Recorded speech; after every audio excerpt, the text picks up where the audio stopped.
Dr. Bbosa kitalo nnyo bannange, kitalo nnyo kya muganda wange kwegamba my best friend, good friend, you know. Kinene kitukubye wala nnyo as me and also as an industry.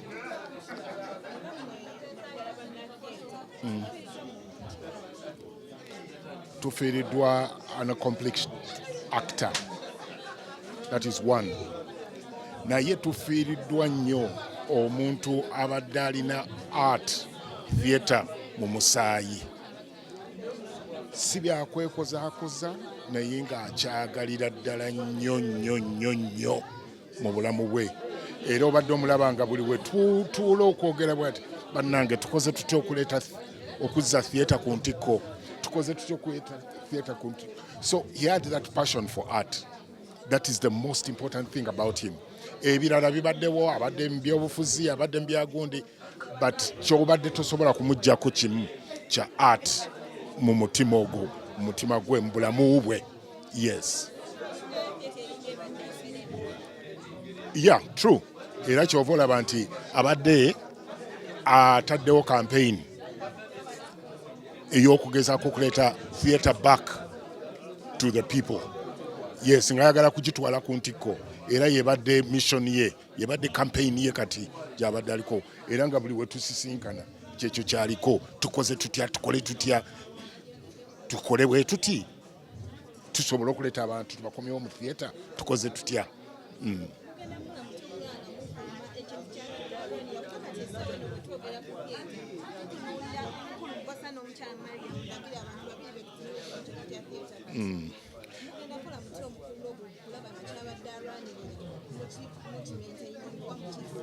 Of course kati okuba nti tusobola okumuwa that respect n'okuba nti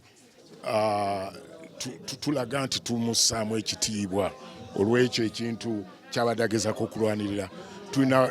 It's a challenge to us. Tulina okumakinga sure nti kyabadde alwanirira tukyongera mu maaso ne tumakinga sure nti yes, theatre tugikomyawo ku ntikko. So it is a challenge to us okulaba nti tukwatagana ne tukirwanyisa tutuuse ku dream ye.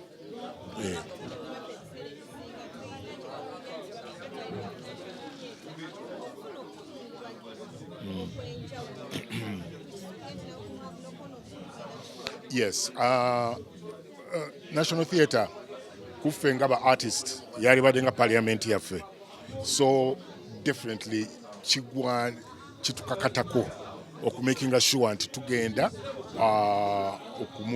okumuwa that respect, that send off ey'ekitiibwa as an artist mu National Theatre. Era tujja kukikola ku Monday. Ku Monday tujja kusulayo n'okusulayo, tutandika emikolo gijja kutandika ku ssaawa 4 ez'okumakya, gigoinge throughout, tusuleyo, then enkeera tulyoke tugenda ate mu Kereziya.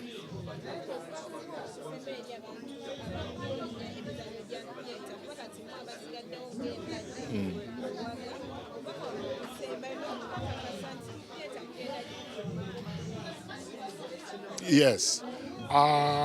Ekyo kyenjagala okugamba abantu out there nti tulina okukozesa qualities. Muganda wange z'abadde alina nange ze mbadde nkozesa zinnyambye okutuuka bwe ntuuse. Zezo ze mbuulira abantu out there. Nziyita the 5 P's. The first P is prayer. Tubeere basabi, tweyongere okwenyweza Katonda. The second P is patience. Tubeere n'obugumiikiriza whenever wenga tugenze mu field. The third P is positive. Okubanga tuna positive. Kato abadde alina that gundi nti we shall get there. Nga womugamba nti naye theatre tunasobola okuzza abantu, tujja kusobola okubakola ki, okubaleeta back to theatre. Then therebayo persistence, okulemerako, n'ekisembayo passion. So ebintu ebyo, the 5 P's, formula eyo tunaba tugikozesezza, tujja kusobola okuba nti legacy ya munaffe twongedde okugikola ki, okugi respectinga.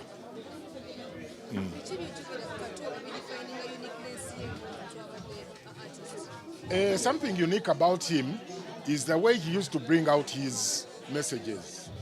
First of all, yazireetanga mu ngeri eri sarcastic, kugamba esaagirira oba nga kugamba eri light-hearted, naye ng'alina point gya drivinga back. Kati kiringa nga omwana wonoomuwa quinine n'omuteerako n'okotingako ka sugar asobole okureceivinga. That was him. Ng'ajja kukireeta mu ngeri y'okusaagasaaga naye ng'alina point gy'agezaako okukola ki okuputinga forward. Of course n'okujereegerera ng'alinamu okujereegerera naye nga okujerega kwe okujjako ng'omuntu akimifunye bubi naye yalinanga point gye yali adrivinganga home, and he didn't mean it wasn't that serious. Abantu abamu bakibalanga serious ne banyiika bunyiizi naye nga yali just a light-hearted man with a light-hearted heart. Yes. So that is some unique thing about him.